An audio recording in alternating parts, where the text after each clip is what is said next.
A'udhu billahi minash shaitanir rajim. Bismillahir rahmanir rahim. Alhamdulillahi rabbil alamin wassalatu wassalamu ala rasulillahi sallallahu ta'ala alaihi wasallam. Të dashur ndjekës të kanalit ton, jemi ritakuar sërish së bashku për të vijuar me mësimin e radhës. Por përpara se të kalojmë tek mësimi i ditës së sotme, do t'ju kujtoja që mësimin e kaluar kemi marrë tenvinin en, e cila vendosej gjithmonë sipër shkronjës dhe në fund të fjalës. Pra asnjëherë nuk vinte në fillim, në mes, por vetëm në fund të fjalës. Ndërsa sot do të marrim një zanore tjetër të re, kesra, zanoren i. Ajo shkruhet ngjashëm me zanoren fetha e, por shkruhet gjithmonë poshtë shkronjës. Pra një vizë pjertas, e cila vjen gjithmonë poshtë shkronjës. Le të shohim së bashku se si lexohen tek shkronjat e holla që kanë ardhur të vetme. I, bi, pra nuk i zgjasim. Ti, vazhdojmë. Thi, shkronja gjim, gji, vazhdojmë. Hi, vazhdojmë. Di, dhi. Kujdes në shqiptim, sepse po lexojmë pra shkronjat e holla. Vazhdojmë me ri, duhet ishte këtu në fakt pa pik. Ri. Dhe shkronja tjetër zi, e cila është me pik. Për të vazhduar me sinin. Si. Shi. Vazhdojmë me ajnin. Ri. Vazhdojmë me fan. Fi. Kafi me kesra, me i, ki. Lexojmë. Vazhdojmë me lamin. Li. Mi.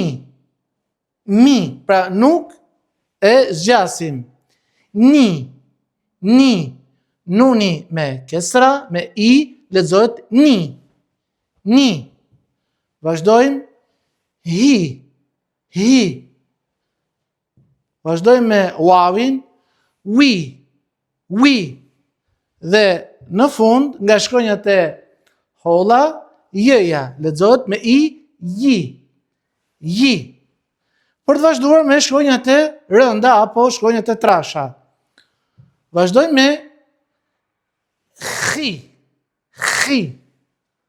Vazhdojmë me gajnin. Ri. Për të vazhduar me kafin. Qi. Vazhdojmë me sadin. Si. Vazhdojmë me dadin. Di. Pra, janë prej shkronjave të rënda dhe ne duhet i lexojmë si të atil. Ti. Dhe shkronja e fundit e trash, li. Ndryshe pra nga dhali, i cili lexohet let, dhi, kjo lexohet më rënd. Li, pra zgjatëm pak buzët, li, sepse bën pjesë tek shkronjat e rënda apo të trasha. Tani pa humbur kohë, vijojmë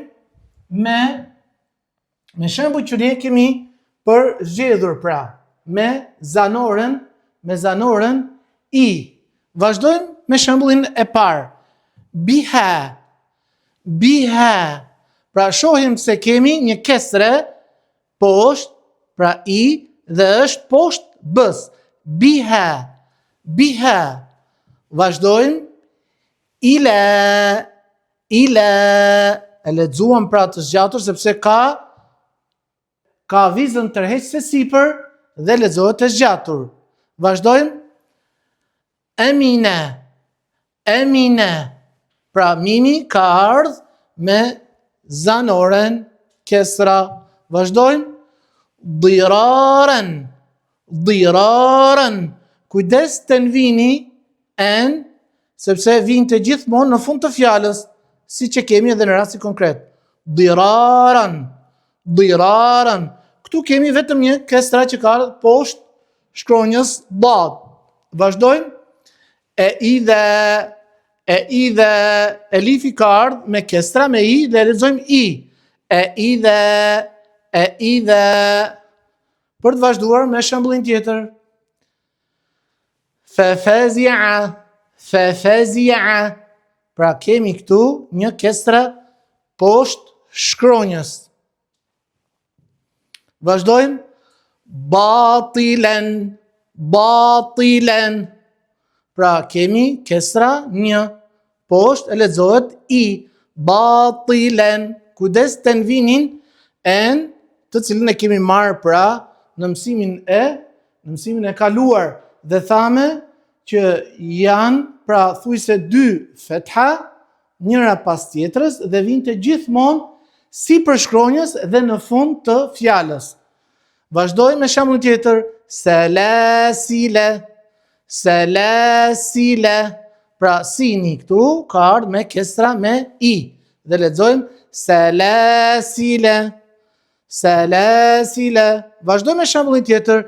Ibadina. Shohim se shkronja dal ka ardhur me kesra me i. Edhe ajni gjithashtu. Ibadina.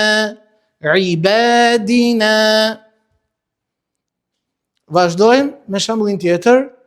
Dhira'an. Pra dhali ka ardhë me kesra. Dhira'an. Dhe në fund ka ardhë tenvini en. Vazhdojmë me shembullin tjetër. Wa magharibaha. Nuk kemi se të friksohemi kur shohim një fjalë kaq të gjatë, sepse ne tashmë i kemi përvetësuar shkronjat në pozicione të ndryshme, në fillim, në mes, në fund të fjalës. Gjithashtu kemi përvetësuar edhe fethan zanore e, kemi përvetësuar gjithashtu edhe zanoren e cila kthehej në a dhe zgjatej dy kohë, ngjashëm me ga edhe ha. Dhe sot morëm zanoren kesra i dhe ne nuk kemi pse të hezitojmë as pak, por e lexojmë me ngadalë, sepse në pamje, në paraqitje, domethënë mund të duket si diçka e vështirë. Pra janë disa shkronja kështu dhe me viza sipër dhe poshtë, por gjithsecila prej tyre ka kuptimin e vet, kemi thënë. Wa magharibaha. Vazhdojmë me shembullin tjetër. Manazila.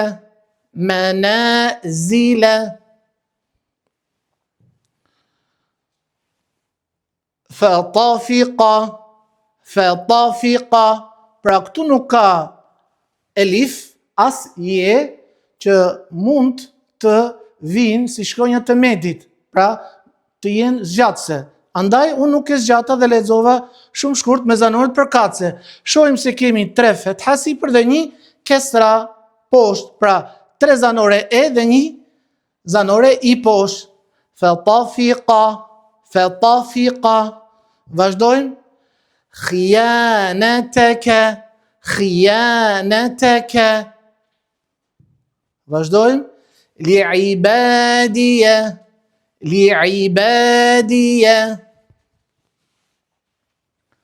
Vazhdojmë me shembullin tjetër.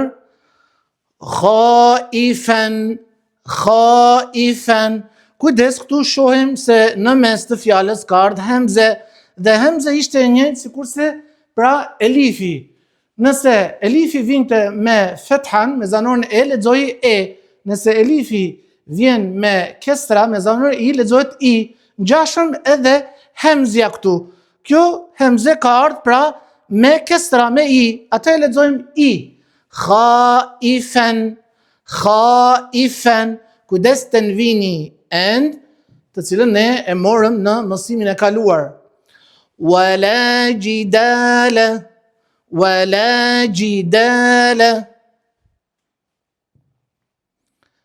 Safarina hadha. Edhe kjo është e gjatë, por përbëhet nga dy fjalë. Safarina është fjalë tjetër, hadha është fjalë tjetër. Kështu që mos u merakosni apo mos t'ju hik përqendrimi kur shikoni një fjalë kaq të gjatë. Pra, si që përmenda, kjo duket e gjatë në fakt, por përbëhet prej dy fjalësh, pra. Safarina është fjalë tjetër, hadha është fjalë tjetër. Safarina hadha. Neve na intereson konkretisht, pra për sot që këtu kemi një kesra, një zanore i. Safarina hadha. Vazhdojmë me shembullin tjetër. Khalaqa dhilalan. Khalaqa dhilalan. Pra shohim se këtu ka një kesra. Për të vazhduar me shembullin e parafundit, që përbëhet edhe kjo prej dy fjalësh, bihadha mathalan, bihadha mathalan. Pra shohim se ka kesra me bën. Bihadha mathalan. Dhe shembulli i fundit, ila sirati, ila sirati. Shohim se kemi tre kesra, e elifit, e sadit dhe e das. Pra, ila sirati, ila sirati. Kemi thënë që ju, përveç këtyre shembujve që i shikoni, mund të gjeni shembuj të ngjashëm në Kur'anin famëlar. Mund të hapni Kur'anin dhe shkruani tek fletoria juaj e shënimeve dhe t'i lexoni ato, t'i bëni krahasime. Dhe mundohuni që këtë radhë të gjeni vetëm fjalët apo shkronjat që kanë zanoren i dhe dallohet shumë qartë sepse është gjithmonë poshtë shkronjës. Pra nuk vjen asnjëherë sipër, por vjen vazhdimisht gjithmonë, pra poshtë shkronjës është një vizë e pjertë, sikurse e pam edhe tek shembuj që sapo treguam. Por mos harroni në fillim duhet ti lexoni vetë ju shembujt që neve kemi përcjell dhe të bëni krahasimin me mënyrën se si ne i kemi lexuar në mënyrë që të shikoni edhe ju pra gabimet tuaja. Mos harroni të dashur ndjekës të kanalit ton që të abononi në kanalin ton. Unë do t'ju lë në mëshirën e Zotit të Madhëruar për të takuar në mësimin e ardhshëm. Deri atëherë, assalamu alaikum wa rahmatullahi ta'ala wa barakatuhu.